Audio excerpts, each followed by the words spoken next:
Berenice, de Edgar Allan Poe.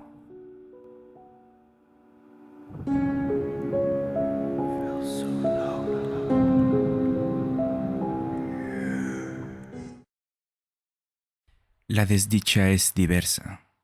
La desgracia cunde multiforme sobre la tierra. Desplegada sobre el ancho horizonte como el arco iris, sus colores son tan variados como los de este, y también tan distintos y tan íntimamente unidos.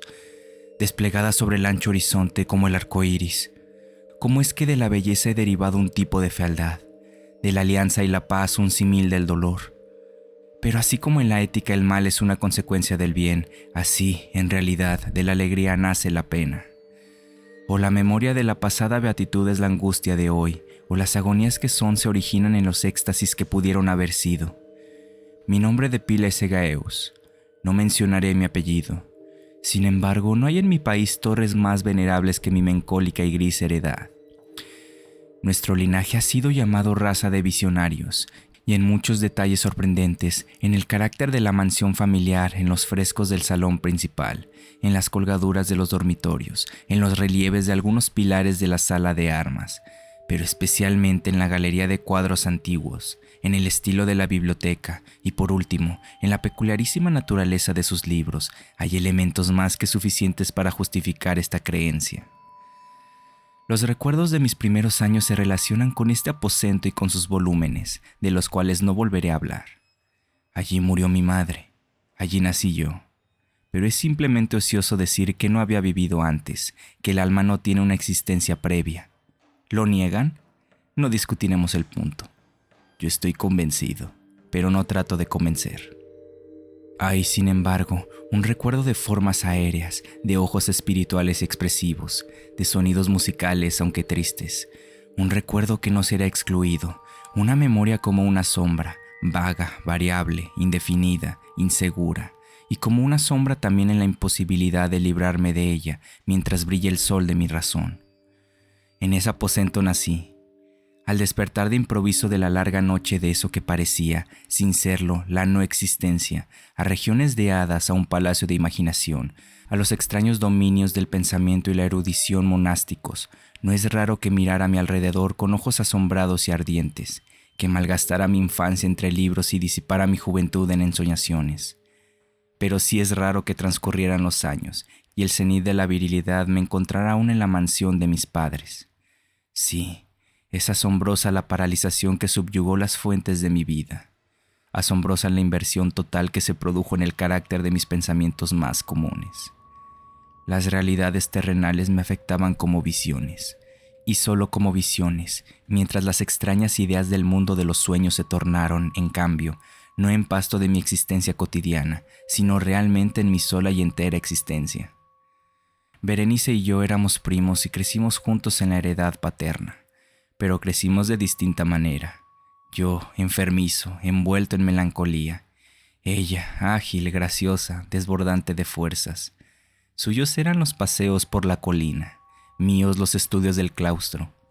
Yo, viviendo encerrado en mí mismo y entregado en cuerpo y alma a la intensa y penosa meditación. Ella, vagando despreocupadamente por la vida, sin pensar en las sombras del camino o en la huida silenciosa de las horas de alas negras. Berenice. Invoco su nombre, Berenice. Y de las grises ruinas de la memoria, mil tumultuosos recuerdos se conmueven a este sonido. Vivida acude ahora su imagen ante mí, como en los primeros días de su alegría y de su dicha. Espléndida y sin embargo fantástica belleza. Oh sílfide entre los arbustos de Argheim, oh náyade entre sus fuentes.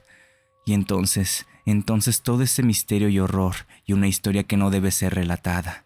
La enfermedad, una enfermedad fatal, cayó sobre ella como el simún, y mientras yo la observaba, el espíritu de la transformación la arrasó, penetrando en su mente, en sus hábitos y en su carácter, y de la manera más sutil y terrible llegó a perturbar su identidad.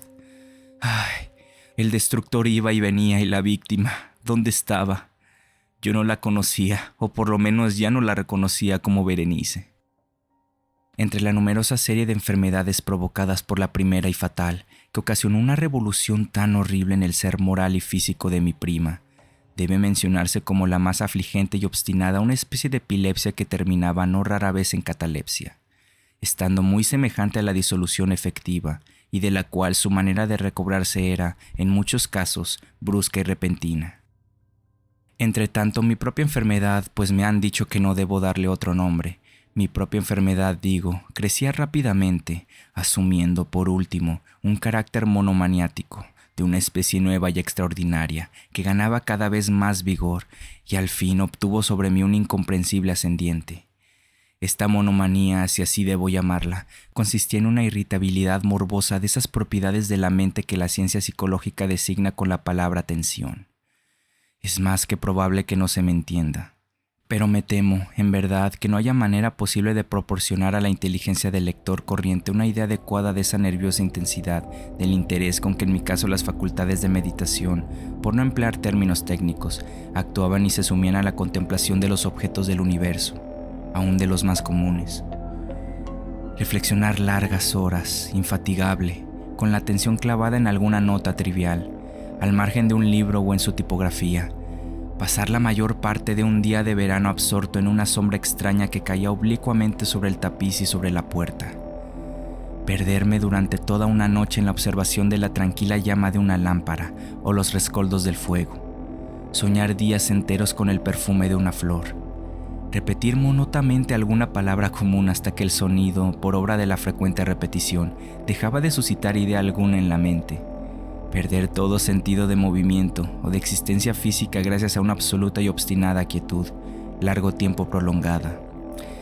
Tales eran algunas de las extravagancias más comunes y menos perniciosas provocadas por un estado de las facultades mentales, no único, por cierto, pero sí capaz de desafiar todo análisis o explicación.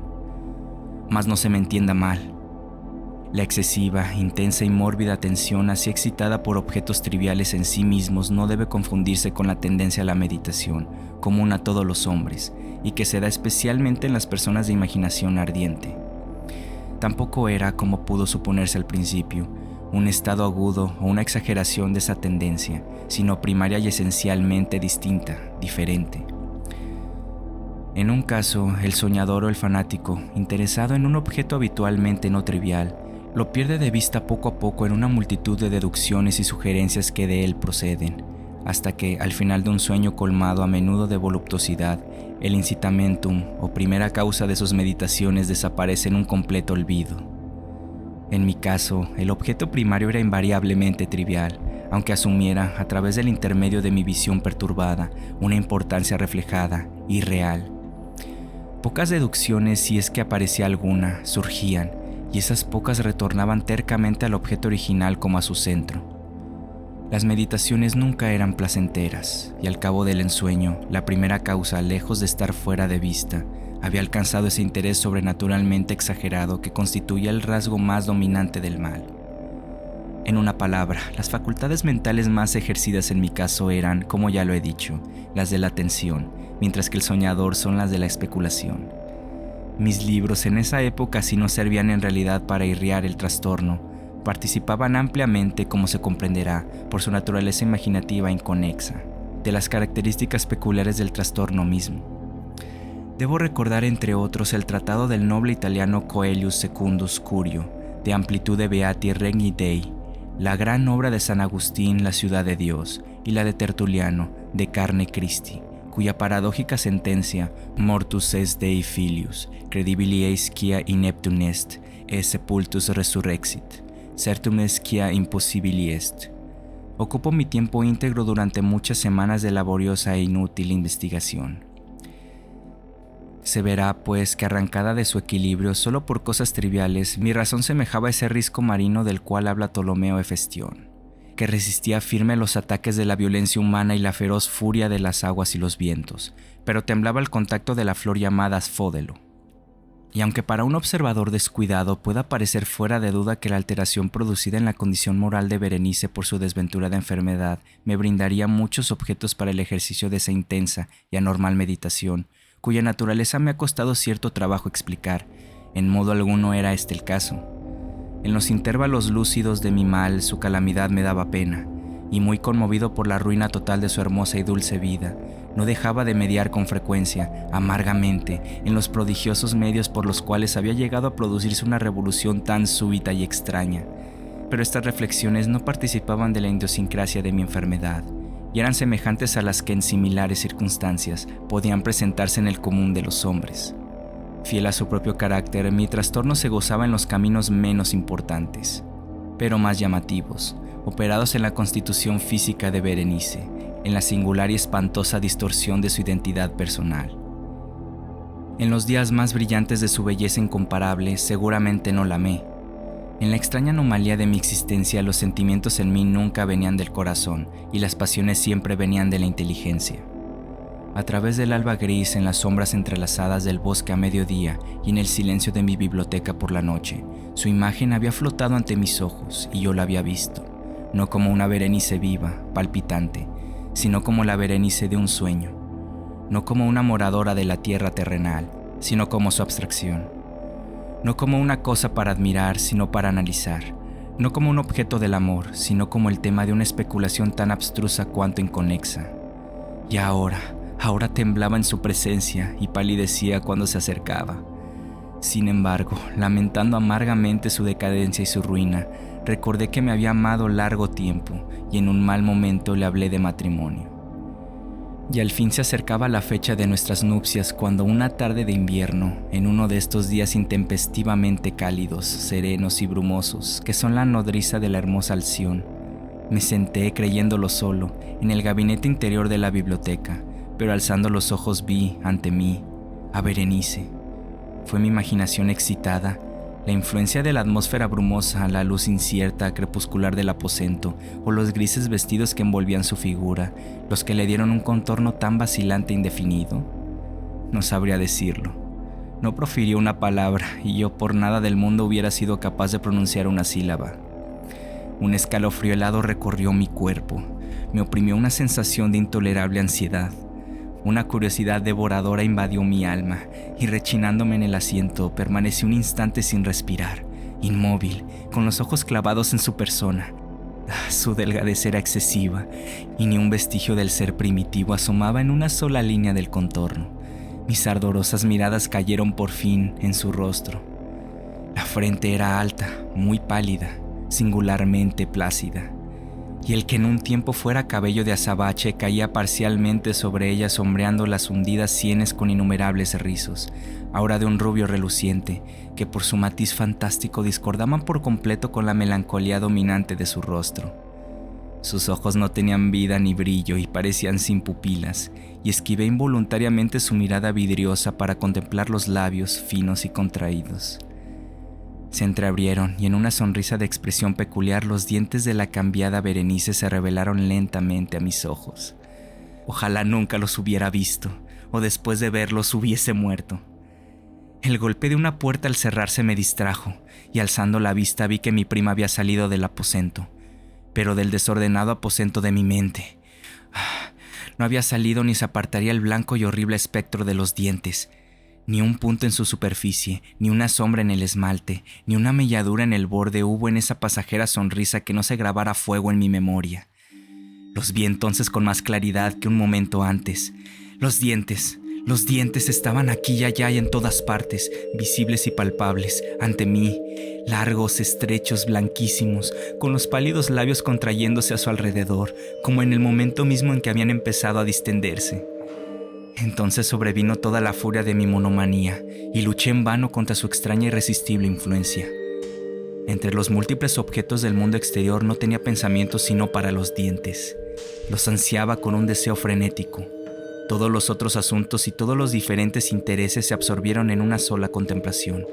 Ellos eran los únicos presentes a mi mirada mental y en su insustituible individualidad llegaron a ser la esencia de mi vida intelectual. Los observé a todas las luces, les hice adoptar todas las actitudes, examiné sus características, estudié sus peculiaridades, medité sobre su conformación, reflexioné sobre el cambio de su naturaleza, me estremecí al asignarles en imaginación un poder sensible y consciente, y aún, sin la ayuda de los labios, una capacidad de expresión moral. Se ha dicho bien de Mademoiselle Saget: Tous ces pas étaient des sentiments. Y de Berenice yo creía con la mayor seriedad que... Toutes ces dents étaient des idées. Des idées. Este fue el insensato pensamiento que me destruyó. Des idées. Por eso era que los codiciaba tan locamente. Sentí que solo su posesión podía devolverme la paz, restituyéndome a la razón. Y la tarde cayó sobre mí, y vino la oscuridad, duró y se fue, y amaneció el nuevo día, y las brumas de una segunda noche se acumularon y yo seguía inmóvil, sentado en aquel aposento solitario, y seguí sumido en la meditación, y el fantasma de los dientes mantenía su terrible ascendiente como si, con la claridad más viva y más espantosa, flotara entre las cambiantes luces y sombras del recinto.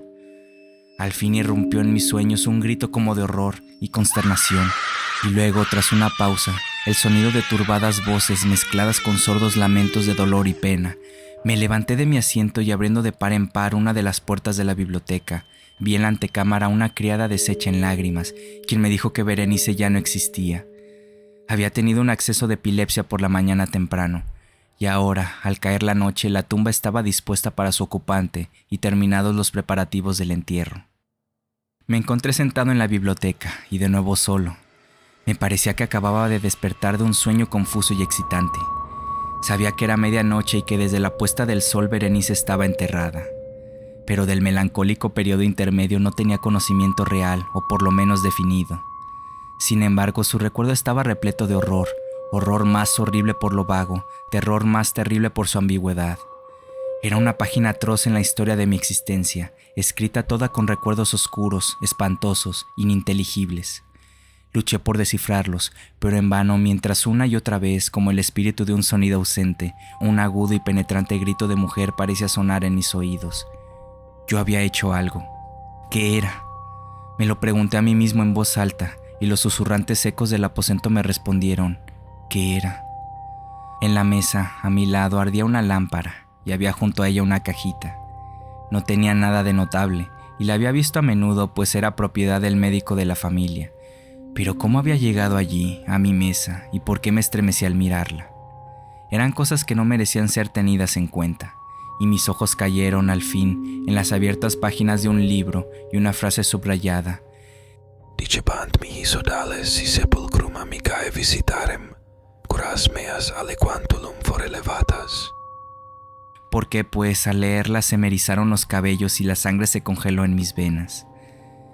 Entonces sonó un ligero golpe en la puerta de la biblioteca. Pálido como un habitante de la tumba, entró un criado de puntillas. Había en sus ojos un violento terror y me habló con voz trémula, ronca, ahogada. ¿Qué dijo? Oí algunas frases entrecortadas. Hablaba de un salvaje grito que había turbado el silencio de la noche, de la servidumbre reunida para buscar el origen del sonido. Y su voz cobró un tono espeluznante, nítido, cuando me habló susurrando de una tumba violada, de un cadáver desfigurado, sin mortaja, y que aún respiraba, aún palpitaba, aún vivía. Señaló mis ropas. Estaban manchadas de barro, de sangre coagulada. No dije nada. Me tomó suavemente la mano.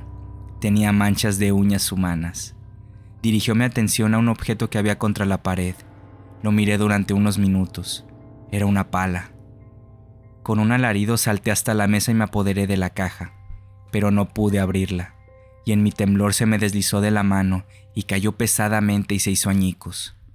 Y de entre ellos, entrechocándose, rodaron algunos instrumentos de cirugía dental, mezclados con 32 objetos pequeños, blancos, marfilinos, que se desparramaron por el piso.